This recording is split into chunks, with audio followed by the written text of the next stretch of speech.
Hey guys, welcome to another video. So ఈరోజు Sunday కాబట్టి ఈరోజు మా ఇంట్లో బిర్యానీ చేస్తున్నాము. Biryani and chicken curry next వీడియోలో అప్లోడ్ చేస్తాను. సో ఇక్కడైతే నేను ఐటమ్స్ తీసుకున్న 1 టమాటో, 3 ఆనియన్స్, క్యారెట్, పచ్చిమిరపకాయలు, కొత్తిమీర అండ్ పుదీనా. ఇక్కడ నేను హోమ్మేడ్ మసాలాకి ఇక్కడ ఐటమ్స్ తీసుకున్నా. ఇవన్నీ హోమ్మేడ్ మసాలాలు కంపల్సరీ వేయాలి. వేసి గ్రైండ్ చేసుకొని పక్కన పెట్టుకోండి. బికాజ్ దీనివల్ల మనకి బిర్యానీకి టేస్ట్ అనేది ఇంక్రీజ్ అవుతుంది, చాలా యమ్మీగా కూడా అనిపిస్తుంది. అండ్ ఇక్కడ నేను స్టవ్ వెలిగించుకొని ఒక గిన్నె పెట్టుకొని ఇందులో నేను 5 స్పూన్స్ ఆఫ్ ఆయిల్ వేసాను గైస్. ఎందుకంటే బిర్యానీకి ఆయిల్ ఎక్కువే పడుతుంది, అది మీకు కూడా తెలుసు కాబట్టి. అండ్ తర్వాత నెక్స్ట్ వీడియోలో నేను పీతల కర్రీ కూడా అప్లోడ్ చేస్తాను. అండ్ మీకు ఇంకేమైనా బిర్యానీ కోసం డౌట్ ఉంటే డెఫినెట్గా నాకు కామెంట్ చేయండి. నేను డిస్క్రిప్షన్లో అన్నీ మెన్షన్ చేస్తాను, ఏమేమి ఐటమ్స్ అన్నీ యూజ్ చేశాను.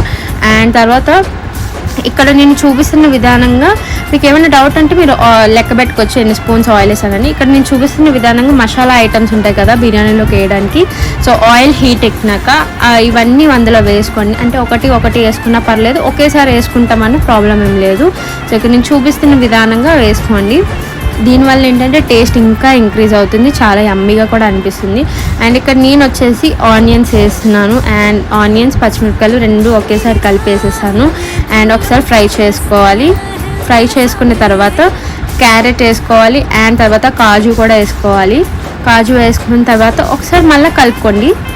అండ్ ఫైనల్లీ అది ఫ్రై అయిపోయిన తర్వాత టమోటా కూడా వేసుకోండి.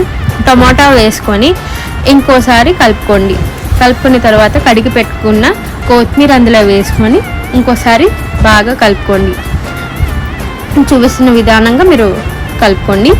అండ్ ఇక్కడ వచ్చేసి నేను పుదీనా కూడా వేస్తున్నాను, ఎందుకంటే కొత్తిమీర పుదీనా కాంబినేషన్ బిర్యానీలోకి చాలా అంటే చాలా బాగుంటుంది.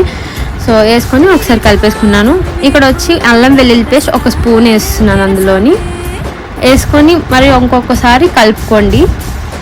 అండ్ హోమ్మేడ్ మసాలా కూడా వేసేసుకోండి, ఎందుకంటే ఒకేసారి గ్రైండ్ చేసి పెట్టుకుంటాం కాబట్టి ఒకేసారి వేసేసి ఒకేసారి కలిపేసుకున్న తర్వాత పసుపు వేసుకోండి. చిటికడంత పసుపు వేసుకోండి, టేస్ట్కి తగ్గట్టు వేసుకొని ఇంకోసారి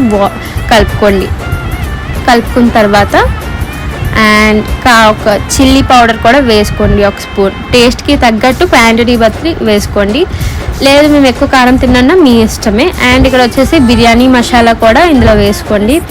బిర్యానీ మసాలా కూడా వేసుకొని ఒకసారి కలిపేసుకోండి. సో చూసారు కదా ఎంత జ్యూసీగా ఉన్నాయి. అండ్ ఫైనల్గా కర్డ్ వేయండి. కర్డ్ వేసి ఒకసారి మళ్ళీ కలుపుకోండి, బికాజ్ బాగుంటుంది. అండ్ 2 కప్స్ ఆఫ్ బాస్మతి రైస్కి నేను 3 కప్స్ ఆఫ్ వాటర్ వేస్తున్నాను ఇక్కడ. సో చూపిస్తున్న విధానంగా వేసుకొని ఇది ఒకసారి మరిగిపోయిన తర్వాత సాల్ట్ యాడ్ చేసుకోండి. టేస్ట్కి తగ్గట్టు క్వాంటిటీ బట్టి సాల్ట్ యాడ్ చేసుకోండి. వేసుకున్నాక ఇక్కడ నేను నానబెట్టుకున్న బాస్మతి బియ్యం వేస్తున్నాను చూడండి. సో ఫైనల్లీ బియ్యం అంతా వేసేసాము. హై ఫ్లేమ్లో 5 మినిట్స్, లో ఫ్లేమ్లో 10 మినిట్స్ పెట్టుకోండి, అయిపోతుంది. సో ఇక్కడైతే నేను చూపిస్తున్నాను వేస్తుంది. సో గైస్ ఫైనల్లీ అయితే యమ్మీ బిర్యానీ రెడీ. ఇందులో లాస్ట్లో కొత్తిమీర గార్నిష్ చేసుకుంటే చాలా బాగుంటుంది. ఈ వీడియో కనుక మీకు నచ్చినట్లయితే don't forget to like, share and subscribe. Stay tune for more updates.